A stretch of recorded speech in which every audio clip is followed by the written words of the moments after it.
MATAN Kano abin alfahari, kun cika kima da mutunci na gari, da kunya da tarbiyya mai yarmashi. Allah ya kara muku daraja kullum.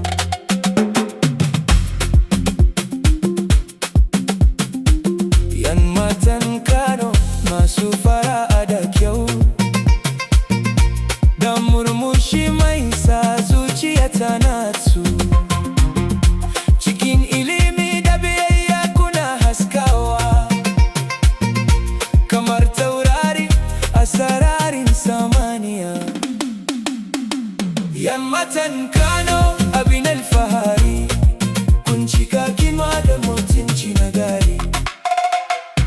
A kasuwa da makaranta ana yabon ku, saboda dabi'u masu kyau da halin ku.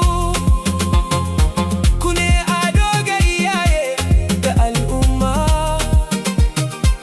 Allah ya tsare ku daga sharri da fitina.